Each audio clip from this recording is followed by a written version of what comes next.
Hi, my name is Nenad Stefanovski and I'll be the host of Around the Cup in 90 days. In today's episode, in the first half, we're going to talk about Qatar's journey to hosting the World Cup. And in the second half, we're going to talk about the brief World Cup history and the best teams to have ever played.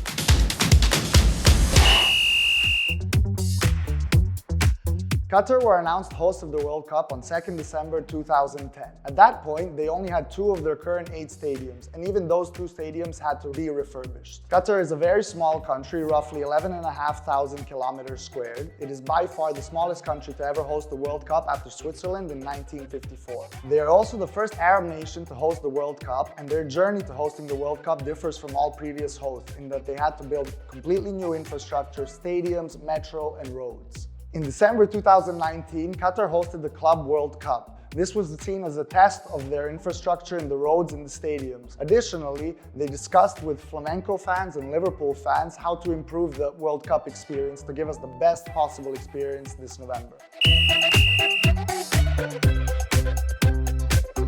There have been 21 World Cups to date. It's symbolic that the 22nd will be in 2022. There have been 8 winners: Brazil 5 times, Germany and Italy 4 times, France, Uruguay and Argentina 2 times, and Spain and England 1 each.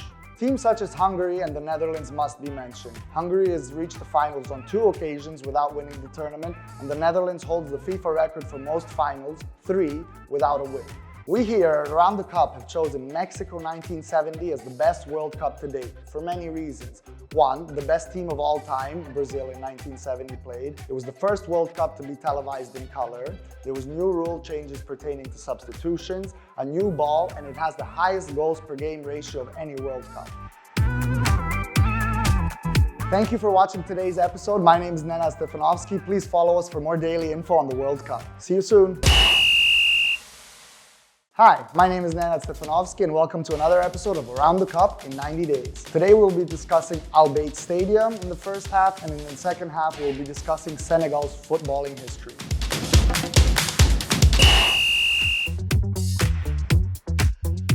Al Bayt Stadium is a 60,000-seater and it was completed in November of 2021. It is located in the northern Qatari city of Khor, which is famous for pearl diving and fishing. It will host the opening game of the World Cup all the way through to the semifinals. Its name comes from Bayt al-Sha'r, which is the nomadic tent that Qataris used to sleep in. Its distinctive black and white stripes and the Sadu patterns are very visible on this stadium. Al Bayt Stadium has a retractable roof which takes 20 minutes to either open or close. It additionally helps with the cooling of the stadium, as it is the only stadium of the 8 that doesn't have AC technology. Additionally, the upper concourse, roughly a bit lower than 30,000 seats, can be removed and dismantled and will be taken to developing countries at the conclusion of the World Cup.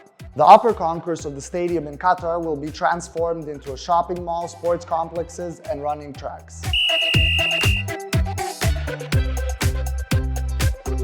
Senegal, nicknamed the Lions of Teranga, are the current holders of the African Cup of Nations. They beat Egypt in the finals on penalties. Coincidentally, they also beat Egypt in the 3rd round qualifying to make it to the World Cup. They have participated in 2 World Cups to date, the first being the 2002 World Cup in Japan and Korea. Their second participation in the World Cup came in the 2018 World Cup in Russia, where they were eliminated in the group stages due to a very peculiar fair play rule. They were tied with Japan on 6 characteristics, eventually being knocked out on the group stages simply for having 2 yellow cards more than Japan. Papa Bouba Diop is Senegal's record holder for most appearances at a World Cup, 6, and most goals, 3. Sadio Mane will surely set his sights on this record for the upcoming World Cup. I wish him the best.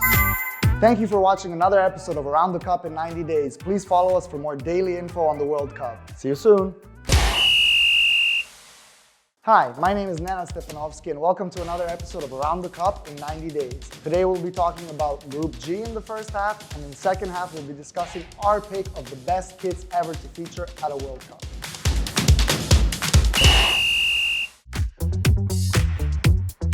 Group G consists of Brazil, Serbia, Switzerland, and Cameroon. Brazil holds the FIFA world record for most World Cups attended, that is every single World Cup, meaning 22 World Cups. Serbia has been to 13 World Cups, Switzerland 11, and Cameroon 8. As Brazil are already the tournament favorites, they are naturally also the group favorites. Switzerland has just slightly higher odds than Serbia to make it through, which will make the match between Serbia and Switzerland the crucial match for second place. A very interesting fact is that Brazil, Switzerland, and Serbia have been placed in the same group for the second World Cup in a row. In previous World Cups, all 4 teams in this group have made it to at least the quarterfinals, making it a very tough group, and I'm very excited to see what happens.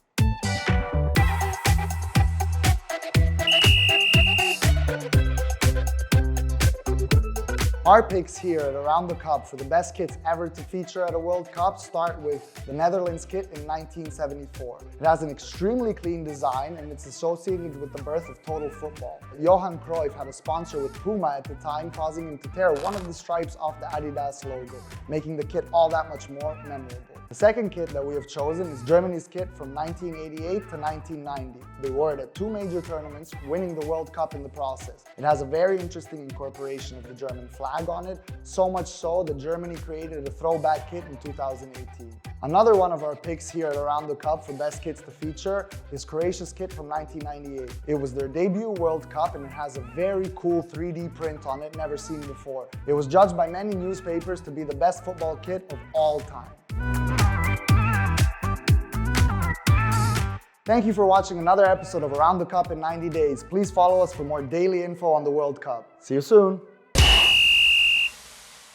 Hi, my name is Nenad Stefanovski and welcome to another episode of Around the Cup in 90 days. In the first half today, we'll be discussing a big team to be missing the World Cup, Italy, and in the second half, we'll be discussing our choice of the best last-minute goals.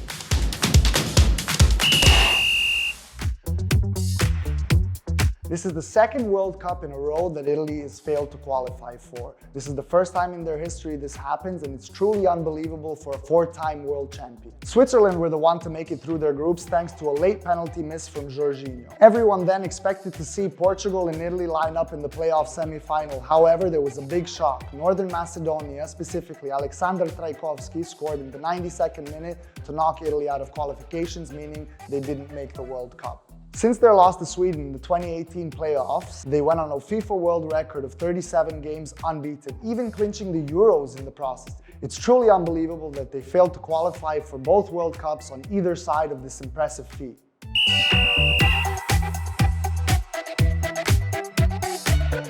Our first pick of our favorite last-minute goals here at Around the Cup is Roberto Baggio versus Nigeria in 1994. During this game, Nigeria took the lead in the 25th minute and dominated the game until the 88th minute where Roberto Baggio scored the equalizer.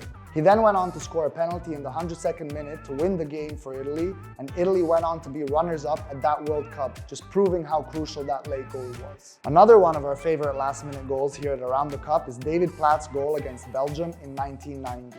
It was the round of 16 match, and the two teams both had 18 shots each until the 119th minute.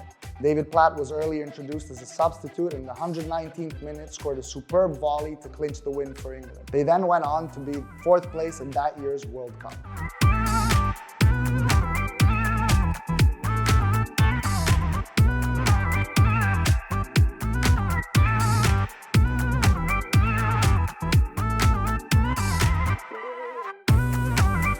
Please let us know in the comment section below what your favorite goal at any World Cup is. Thank you for watching another episode of Around the Cup in 90 days. Please follow us for more daily info on the World Cup. See you soon. Hi, my name is Nenad Stefanovski and welcome to another episode of Around the Cup in 90 days. In the first half, we'll be discussing Netherlands' likely tactics and lineup at the upcoming World Cup. And in the second half, we'll be discussing the biggest surprise runs of all time.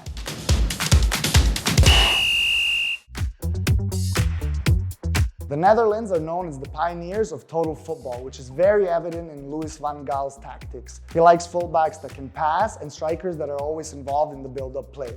His favorite formation used to be the 4-3-3, but he is slowly switching to a 3-5-2 or a 3-4-3. This depends on whether they want to have numerical superiority in the midfield or if they want to break on the counter and create numerical superiority on the wings. They like to do this often because it allows them to create chances from the half spaces, one of the most dangerous spots on the football pitch.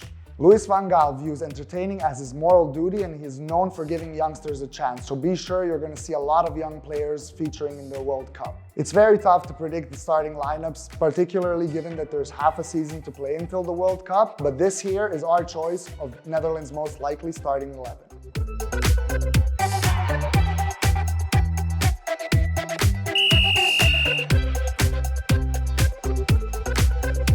Our first choice of the biggest surprise runs here at Around the Cup is Bulgaria in 1994.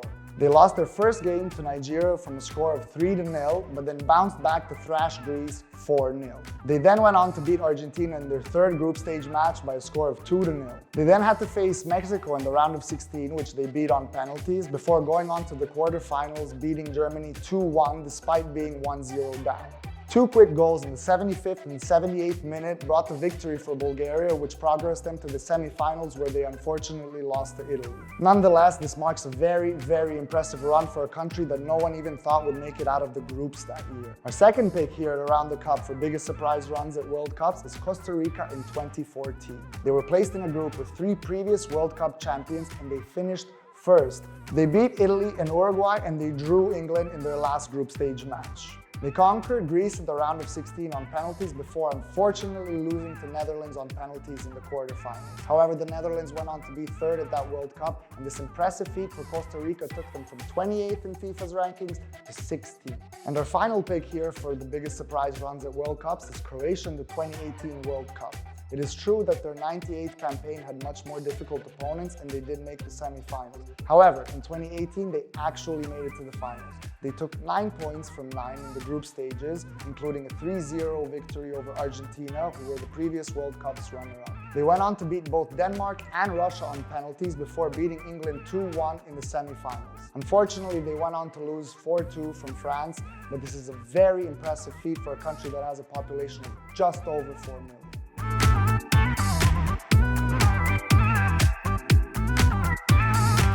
Thank you for watching another episode of Around the Cup in 90 Days. Please follow us for more daily info on the World Cup. See you soon.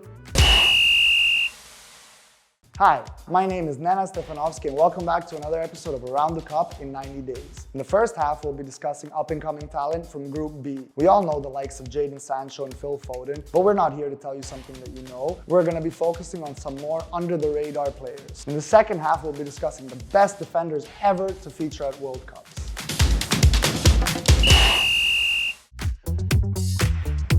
The first player we're discussing is Jacob Ramsey, aged 21, playing for Aston Villa. He is a pacey and powerful midfielder who has formed a formidable partnership with Philippe Coutinho at Aston Villa this season. His reading of the game and his willingness to receive the ball are very big strengths of him, earning him 3 Premier League Teams of the Week this season.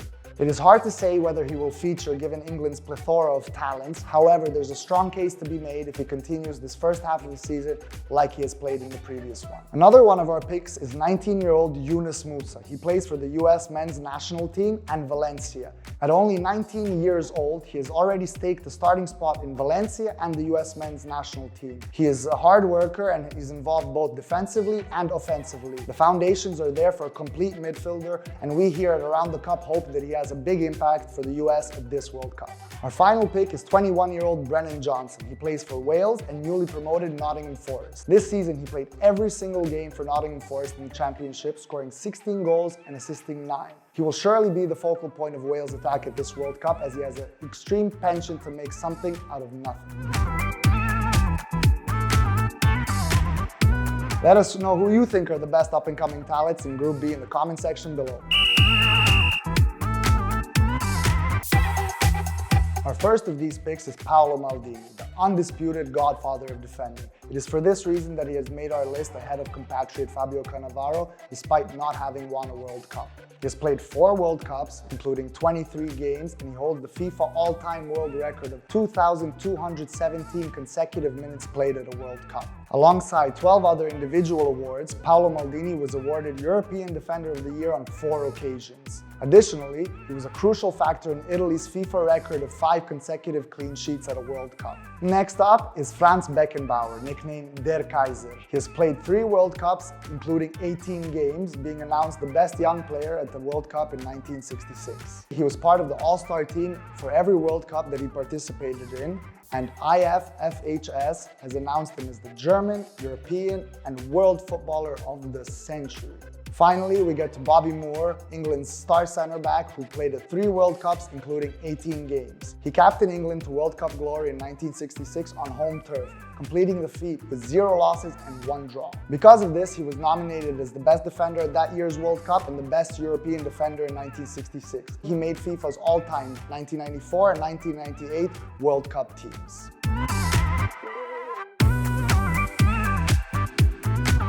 Let us know who you think is the best defender to ever feature at a World Cup in the comment sections below. See you soon!